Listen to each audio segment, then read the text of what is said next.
This episode of Nocturne is brought to you with support from the podcast Against the Odds from Wondery, about thrilling stories of survival as heroes push themselves to their limits. The new season, Plane Crash in the Andes, takes you on a journey of the unbelievable survival story of a terrifying plane crash and the passengers' grueling fight to stay alive. When the plane crashed in the Andes, the 32 survivors had to battle sub-zero temperatures and razor-thin air while they waited for rescuers to arrive. With its lush sound design and music and descriptive writing, I found myself palms sweating and immersed in this harrowing true story, wondering how will they keep themselves alive without food, water, or warm clothing, and with no means of contacting the outside world. Lose yourself in this gripping adventure. Listen to Against the Odds on Amazon Music, Apple Podcasts, or you can listen ad-free by joining Wondery Plus in the Wondery app. We have about 1 week left of our special offer treat bag campaign on Patreon. Sign up at $5 a month or more by October 22nd, and I'll send you a special treat bag in the mail with Nocturne stickers, a handwritten note, and more. If you don't know what Patreon is, it's pretty much what it sounds like. When you sign up, you become a patron of the show, like back in the old days, when artists were supported by individuals who loved their work. So for the price of one fancy cup of coffee a month, or kombucha, or a vegan donut, you'll be helping to keep Nocturne going. Really, that's all it takes.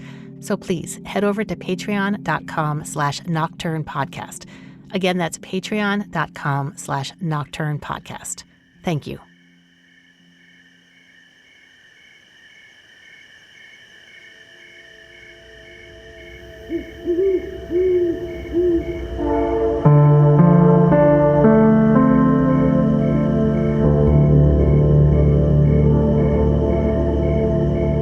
You're listening to Nocturne. I'm Vanessa Lowe.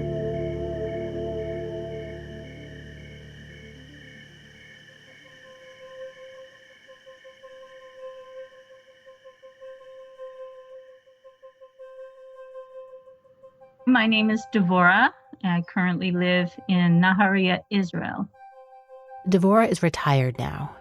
But I started out as a union representative, and then I became a hearing officer arbitrator, and that turned into being an official, like a pseudo judge, like a Judge Judy, where you agree to have your cases brought before me. My esoteric self and my working self didn't always go hand in hand. I don't even know how to explain this. I grew up being very close to nature and close to, some people have an affinity for seeing ghosts or seeing angels or whatever they're into, or if they just grew up that way. Like, I see dead people. Well, I don't really see dead people, but I had an affinity growing up to what I call the elemental spirits, the nature spirits, and I would see them when I was very young and growing up, and they would talk to me and laugh, or I would see them as little sparks of light sometimes just dancing around. And I was never afraid. It was like petting a cat or having another animal that you're close with. It's just part of nature. So my little elemental friends taught me over the years certain beautiful practices to do that I could learn to honor and respect the world that we live in without it being religious. The elemental spirits in Dvora's life have taken many different forms. Sometimes sparks of light. Sometimes I would see things that I thought was an animal, like a squirrel or a chipmunk, and I would see it running, and then I would look, and it would stop and then look back at me, and I realized it wasn't a chipmunk or a squirrel at all because it actually had a face. So, and I've had all different sort of encounters. When I bought my house in Los Angeles, and it was one of those old craftsman homes, which was wonderful, and I had a second story, but under the stairs, I realized, first from the feeling I got, and then from me seeing this thing, I had it about, I'd say about 3 foot high, what I called my gnome. A gnome, what you would think of as a gnome, this gnarly looking stone being that lived under the stairs, wasn't very sociable, and I took it for what it was, And until other people would ask me, I just went into your kitchen to get a glass of water and I just saw the strangest thing. So I would get confirmation that it wasn't just me. And they would see the same thing. So I had a gnome that lived under the stairs. I had one time, I remember I was coming home from work and I would take the same side street route to avoid traffic. And I remember I was close to the sidewalk and I'm just, going along slowly because it's a residential area. And I looked to the side and I said, oh, look at that sheep just sitting on the lawn there. And then I did a double take and I said, sheep? There's no sheep in Pasadena, And I'm looking at the thing and it raised its head. It looked like, a sheep kind of laying on its four legs on the grass. And its nose was enormous. And it looked at me and it smiled and it started laughing. And then it morphed into this huge boulder. And of course, I couldn't stop because the traffic was flowing. And I thought, no, that's bizarre. So then every day going to work and coming back, I knew exactly where I saw it. And there was no boulder there. No tree, no huge rock, no nothing. So I thought, okay, well, it doesn't get up and move on its own. So I saw something that laughed at me, that was just kind of saying hi. So I have those kind of encounters. And depending where you are in nature, what people think of as fairies is their adaptation of where they live. So like my gnome who lives under the stairs. So he was a quiet, private dude. He's not going to be talking to me. He may move around the house, but I respect him and I barely talk to him. I would leave him things like little food every now and then. But he was taciturn. And out in the forest or out when I was camping, there would be a different kind of a vibe and a different kind of spirits that would come forward. And when I talk about elementals, and I don't know how other people feel about this, but to me, they were just as real and just as belonging to this earth as any other natural animal might be or a natural person might be. Not from another dimension, not from a person who has passed on, not from, a UFO or anything. This is part of the earth, something that we don't always open ourselves up to see, but some people have an affinity for, and that's me. In talking to Dvora, she's very clear about what she's experienced. These are not vague, ambiguous encounters. She's not speaking in metaphors, and she's never been shy about talking about it. I'm very open with everybody because I have no shame in my weirdness. I always think there's somebody who needs to hear this. Dvora has ideas about why she's had so much experience with elemental or natural spirits. They were the ones closest to me since I was a child. I was always very open to the out of the norm type of experience and just willing to accept and learn and explore whatever came my way without just shutting it down or saying, no, I couldn't possibly have seen that. I must be crazy. I must be schizophrenic. I must be whatever. While Dvora has interacted with elementals most of her life, it hasn't always gone smoothly. Now, I've had scary experiences, but because I've been led through childhood, I came out okay, I guess is the word for it. I learned how to, just like you do with human beings, set up boundaries so that you're not needlessly attacked or that you're not needlessly taken advantage of, that you maintain your individuality. When Dvora talks about boundaries, again, this is not metaphor. For example, she did not want to be awakened by chatty spirits at night. Do you think ghosts only come out at night? No, it's because the world is quiet. The noise, the background noise settles down. The energy that comes from our thoughts and our bodies are settling down and quiet. So it's easier to communicate on a soul level, if you will, at night, because things are quiet, because people are quiet, because there's not as much background noise. And since it's so much easier to communicate at night, part of me putting up boundaries so that I wouldn't be startled out of a sound sleep by somebody wanting to talk to me, I would say, okay, we're going to make this appointment for tomorrow at midnight, if that's what you want, and set it up that way, like you're talking to an actual appointment person. And that way, you set up your own boundaries and you're less fearful of communicating with someone who may or may not need help, or who may or may not be wanting to help you, or at least share their life experience. Dvora's own life experience has involved more mundane things, like marrying and having 2 sons and getting divorced. She lived in Israel for several years, which is where her family is from. She completed the obligatory 2-year service in the National Army there, where her experience enduring rocket attacks led to unpleasant reactions around fireworks. And every 4th of July, I never found it interesting to hear rockets booming because of that. Dvora had moved back to the U.S. at that time. So I would go camping and get as far away from the public and people as I could, just not to hear the noise. And also, too, because I'm a quiet person, I like to get out in nature. And I made it a regular practice to go up to a place in the lower Sierra Mountains in California. And because it was a holiday, nobody would ever be there. And of course, and even if there were people there, they wouldn't have fireworks because of, the fire warnings and things like that. So peace and quiet. One particular 4th of July, when her sons were 4 and 6 years old, Dvora headed up to go camping with them in the Sierras. She was looking forward to the full moon.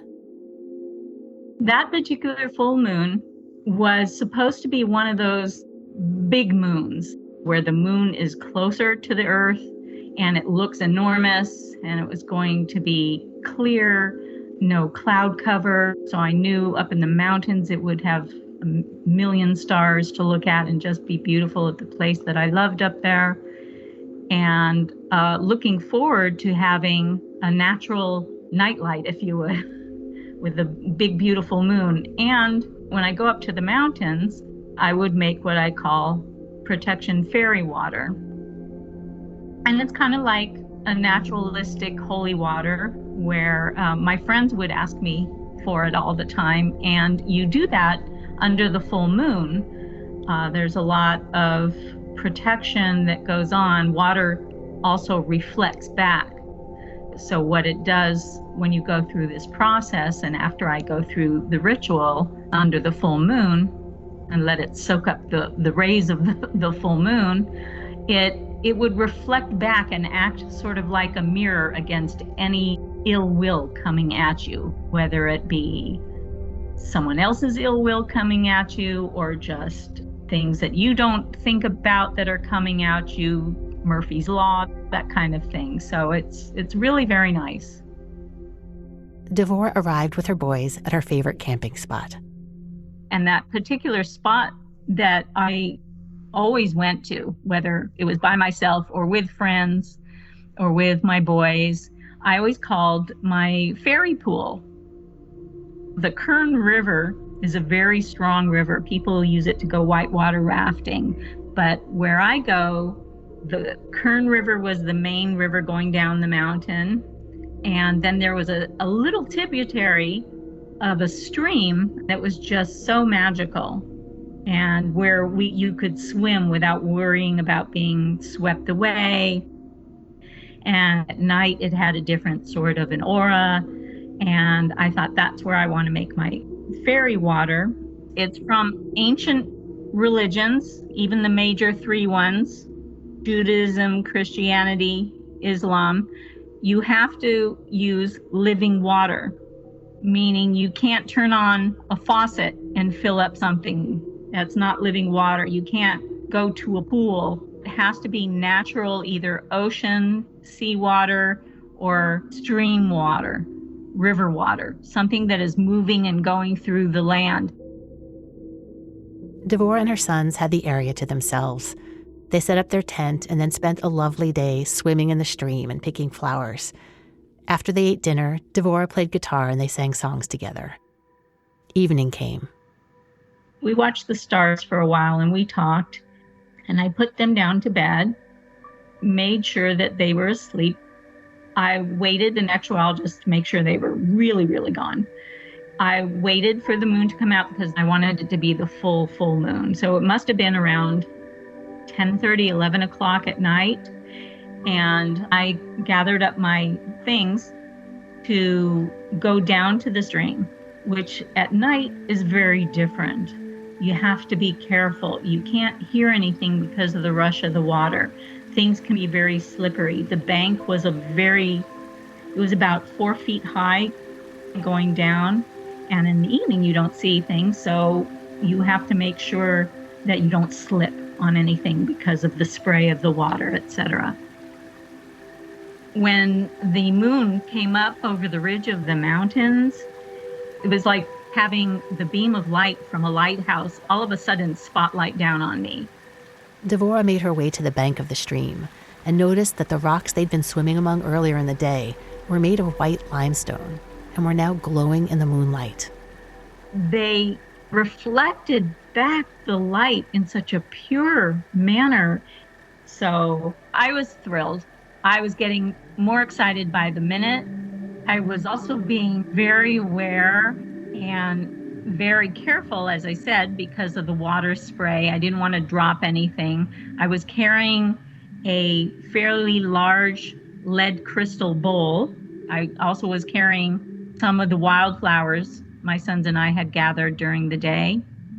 Dvora waded carefully into the water and noticed something. I hadn't realized it during the day, but the rocks, they were in a semicircle. And it was like having a mini Stonehenge all around me. At the very center of the semicircle of limestone was a flat rock raised slightly above the level of the water.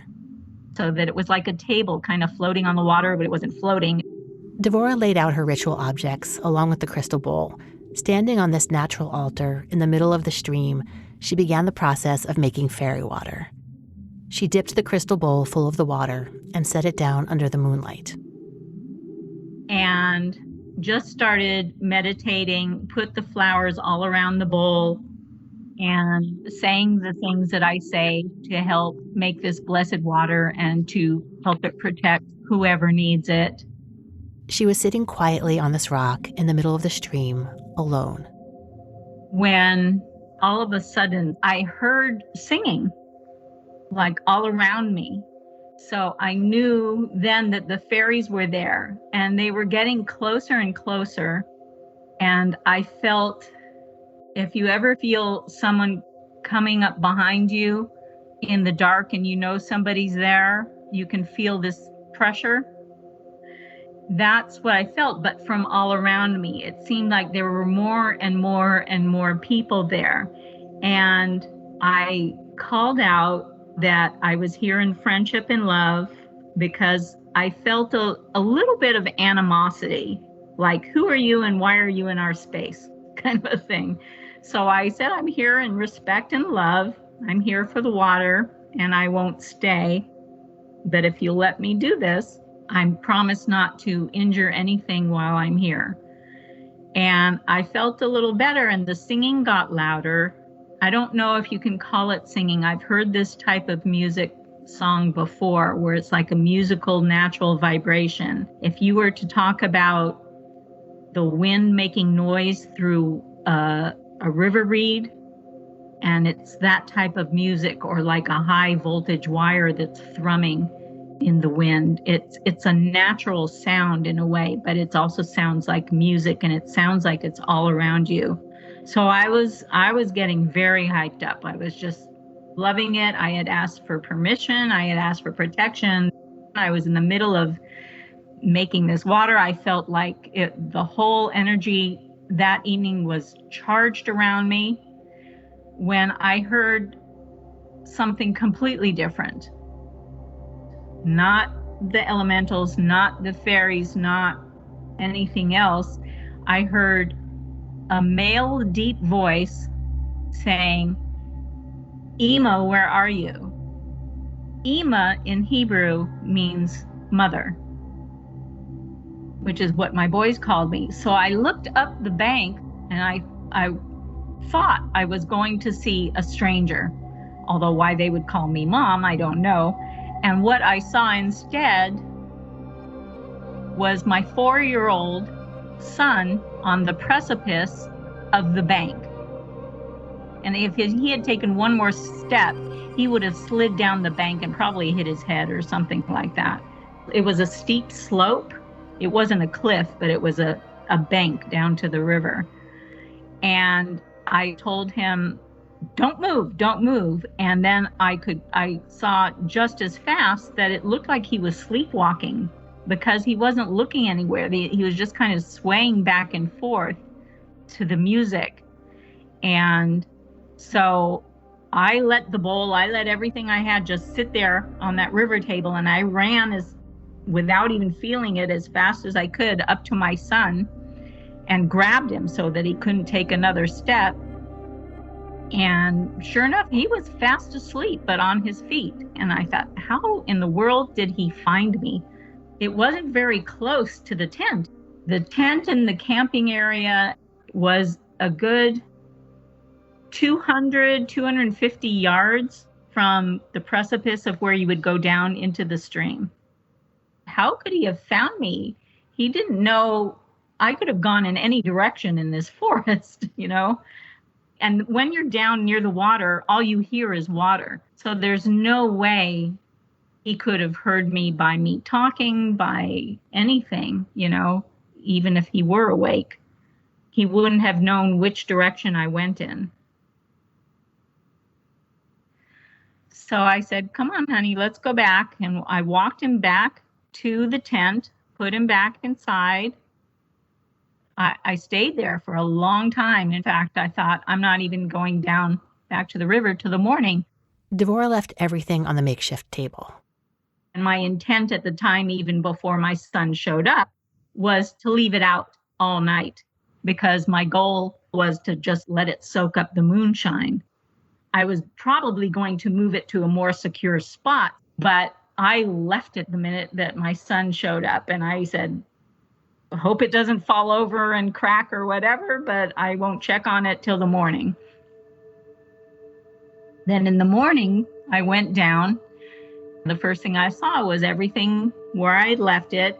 I found my bowls sitting there. The flowers were kind of all over the place. The energy was turned down significantly from the night before, but I still felt it. And out loud, I thanked anyone who was listening again for keeping my son safe and for letting me make the water and for letting me use their space. Dvora divided the water up into small, pretty bottles that she would use to give it away later. When she asked her son about what had happened, he didn't remember any of it. As for the sleepwalking, he never had previously to this an episode of sleepwalking, and he never had one after for the rest of his life. As for why the spirit at the river helped Dvora save her son, she recalled the animosity she felt when she first got there the previous night, and the fact that she'd asked permission to be there. It was a holy space, and they didn't really want me there.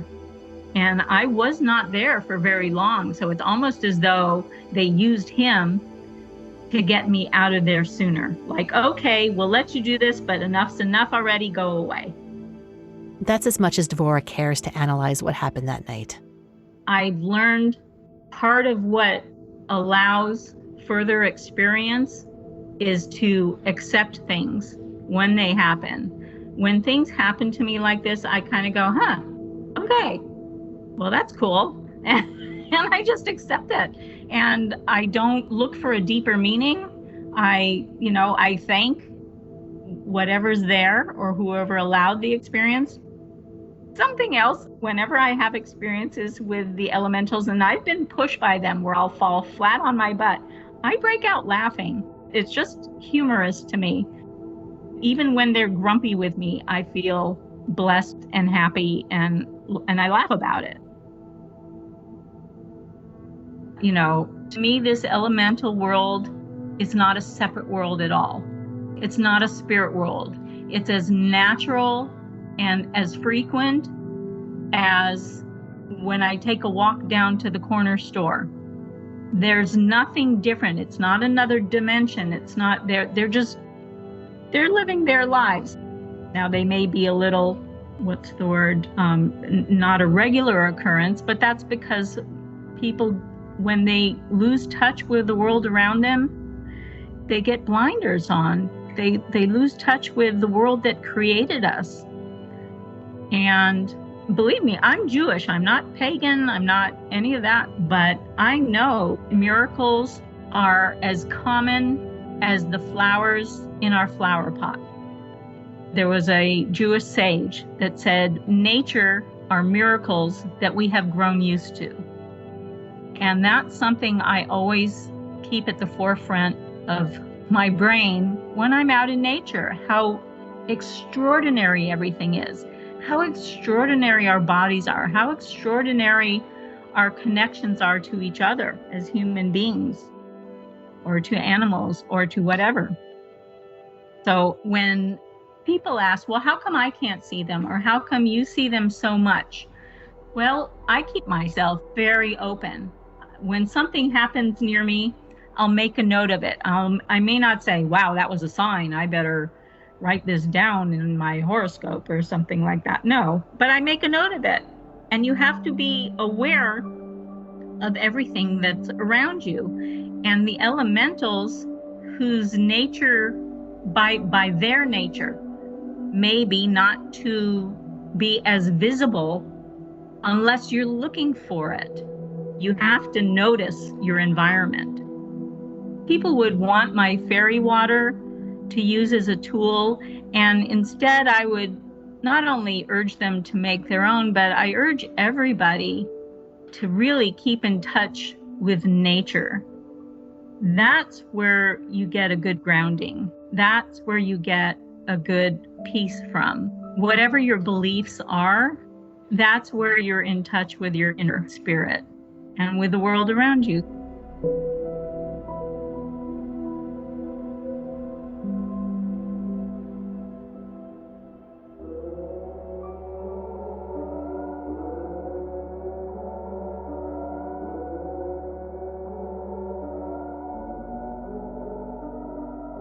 You've been listening to Nocturne. I'm Vanessa Lowe. Nocturne is produced by me and was created by myself and Kent Sparling, who also composed the theme music. Support for this episode comes from Against the Odds, a podcast from Wondery about thrilling stories of survival as heroes push themselves to their limits. Listen to Against the Odds on Amazon Music, Apple Podcasts, or you can listen ad-free by joining Wondery Plus in the Wondery app. Thank you to all of you who support Nocturne on Patreon and PayPal. We have just about a week left of our special offer campaign on Patreon, and the response has been amazing. So many of you have pledged in the past couple of weeks or increased the support you've already been giving, and it helps so much. If you haven't joined yet, please head over now to patreon.com/nocturnepodcast. Any amount you can give is helpful, and if you pledge $5 a month or more before October 22nd, I'll send you a treat bag with Nocturne stickers and more. And you'll get access to monthly Nightlight bonus episodes, regular updates and behind-the-scenes posts from me, and the good feeling of contributing to something that you care about. Again, that's patreon.com/nocturnepodcast. Till next time, thanks for listening.